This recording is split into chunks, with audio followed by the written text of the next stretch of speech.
Todos conocemos historias de barcos que se pierden en el mar, devorados por tormentas implacables o hundidos por el fuego enemigo en el abismo oscuro del océano. Pero hay un horror mucho peor que hundirse en las profundidades.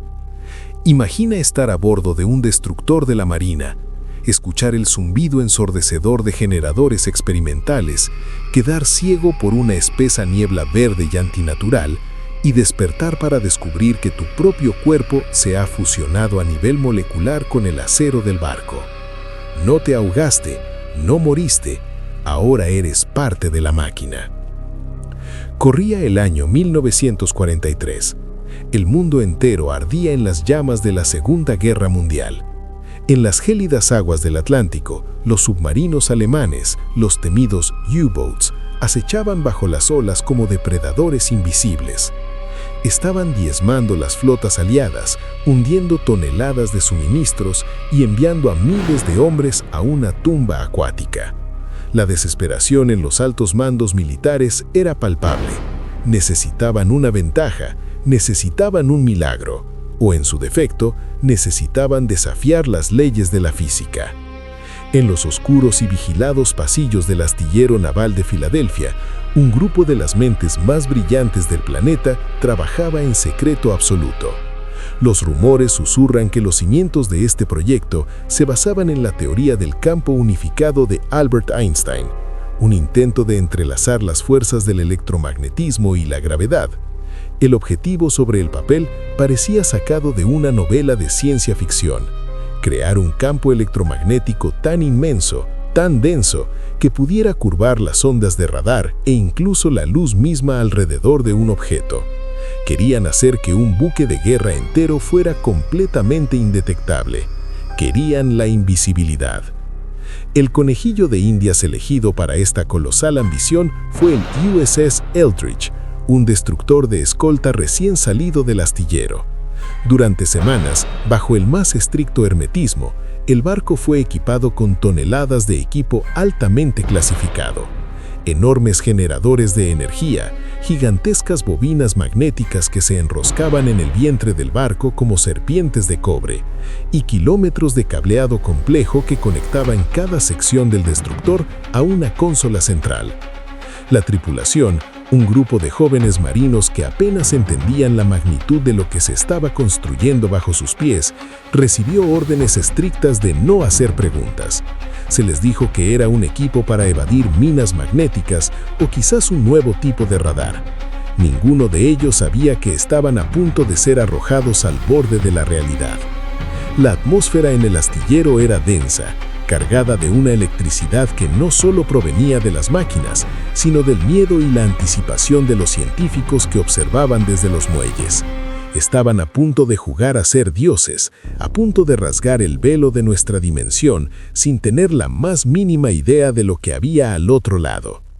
Llegó el 28 de octubre de 1943.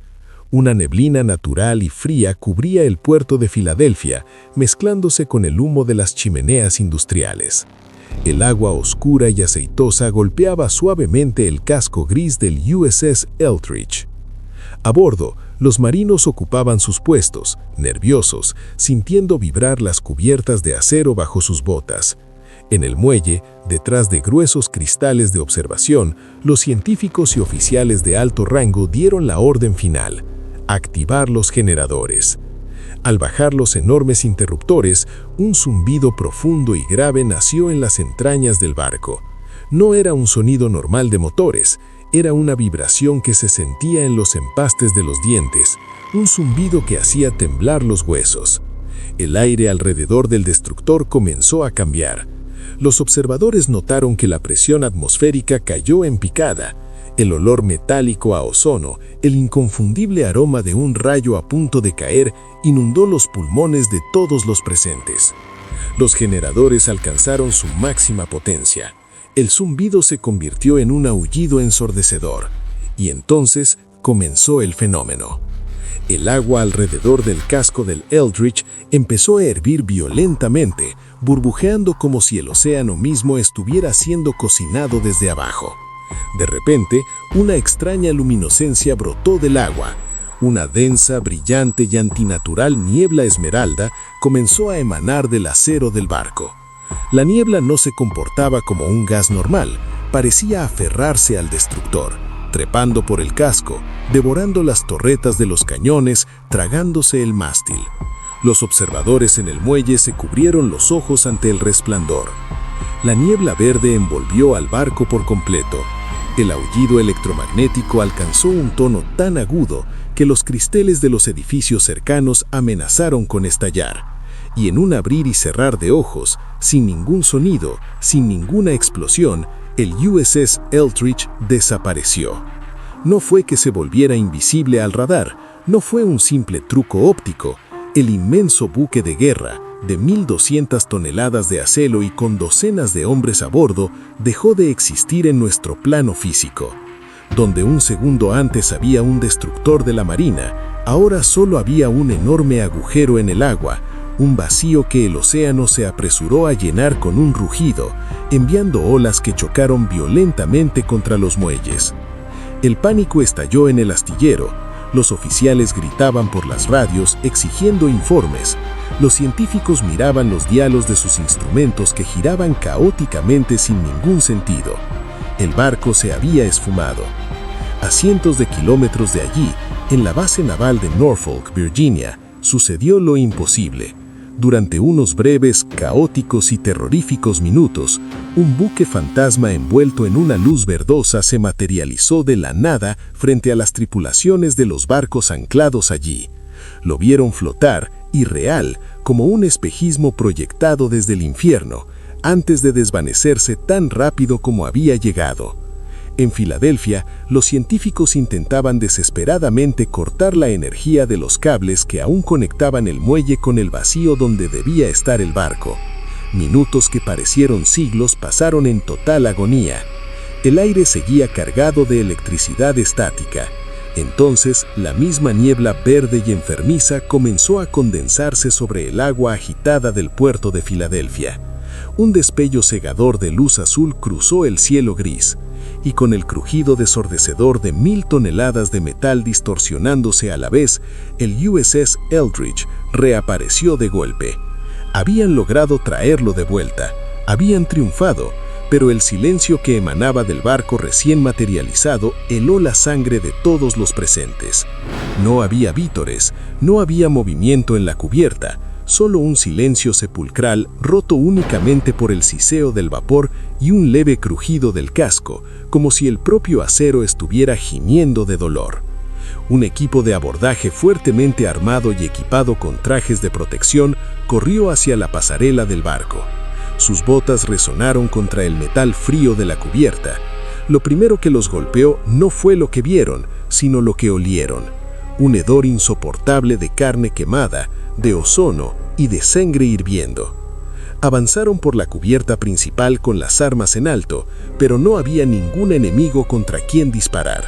Lo que encontraron desafiaba toda cordura, toda lógica y toda ciencia conocida por la humanidad. El experimento no solo había curvado la luz o el espacio, había destrozado la cohesión molecular misma de la materia. Al saltar de nuestra dimensión a donde quiera que hubieran ido, y al ser forzados de vuelta, las moléculas de los hombres y las moléculas del barco se han desestabilizado y mezclado. El primer cuerpo que encontraron pertenecía a un joven artillero. Estaba de pie, pero no podía moverse. Desde las rodillas hacia abajo, sus piernas ya no existían en el mundo físico. Estaban completamente enterradas en la cubierta de acero ininterrumpido. El metal frío y gris del piso subía por sus espinillas, fundiéndose perfectamente con su piel y su uniforme, sin costuras, sin sangre, como si el hombre y el barco hubieran sido forjados en el mismo crisol. Estaba vivo, sus ojos giraban frenéticamente en sus órbitas y de su garganta salía un gemido ahogado y gutural que rasgaba el alma de quienes lo escuchaban. El horror no se limitaba a la cubierta. Al adentrarse en los oscuros y calientes pasillos del Eldridge, los equipos de rescate encontraron un matadero que desafiaba las leyes de la física. Vieron a un oficial cuyo torso sobresalía de una gruesa pared, la mitad de su cuerpo atrapada en un mamparo impenetrable. Sus brazos colgaban inertes y su cara estaba congelada en una máscara de terror absoluto, la boca abierta en un grito silencioso y eterno. Había hombres con las manos hundidas hasta los codos en las barandillas de hierro, hombres cuyos rostros se habían fusionado con las tuberías de vapor, quemándose vivos sin poder despegarse de la maquinaria. Algunos habían tenido la suerte de morir al instante, aplastados cuando el acero se materializó ocupando el mismo espacio que sus órganos vitales. Pero otros vivían. Lloraban, suplicaban que los mataran, mientras sus corazones intentaban bombear sangre a través de arterias que ahora se ramificaban en cables de cobre y conductos de ventilación. Peor que los fusionados, eran los sobrevivientes que aparentemente estaban intactos. Los encontraron arrastrándose por los pasillos, completamente despojados de su cordura.